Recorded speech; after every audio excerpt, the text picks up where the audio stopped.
Have you ever wondered why Captain Jack Sparrow always looks like he's lost?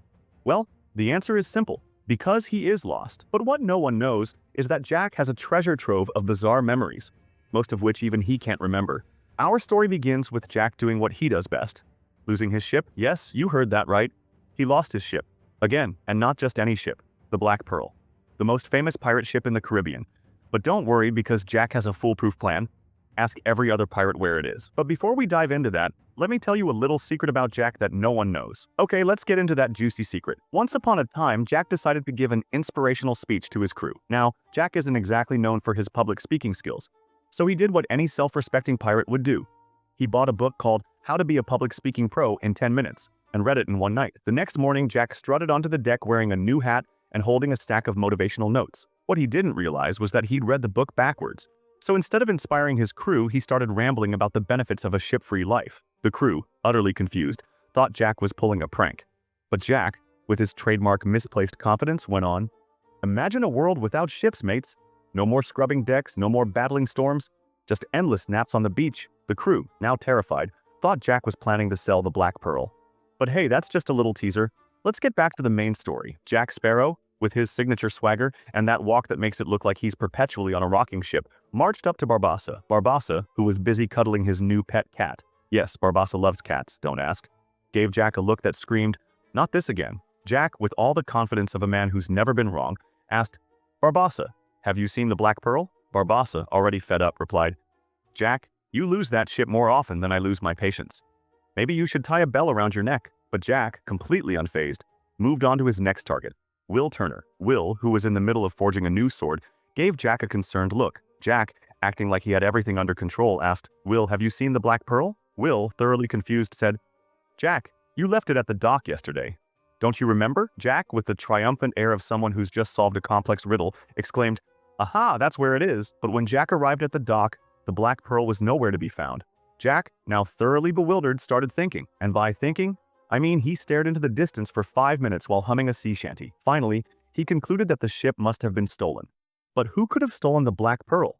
Jack, with the determination of a man who's just had a brilliant idea, decided to head to the cursed island. But here's the thing. The Black Pearl wasn't stolen. It was right there at the dock. Jack had just gone to the wrong island. Before he could realize his mistake, something bizarre happened. Jack stumbled upon a group of pirates throwing a massive party on the cursed island. Jack, who was starving, decided to crash the party. What he didn't know was that these pirates were Barbossa's sworn enemies. So when Jack walked in, chaos erupted and he had to make a dramatic escape. But hey, that's just a little detour.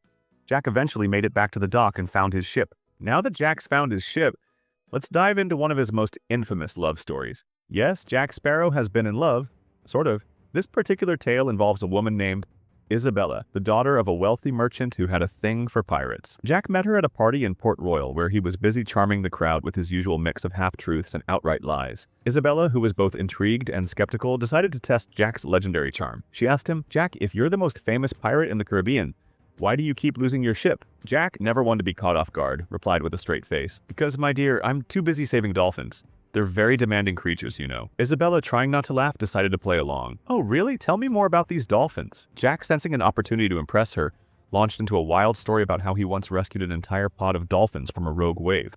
According to Jack, the dolphins were so grateful that they gave him a magical compass that only works on Tuesdays. Isabella, barely containing her laughter, decided to join Jack on his next adventure, to see if he was as full of hot air as he seemed. Their journey was filled with hilarious mishaps. At one point, they got stranded on a tiny rowboat, and Jack spent hours explaining how he once survived a hurricane using only a parasol.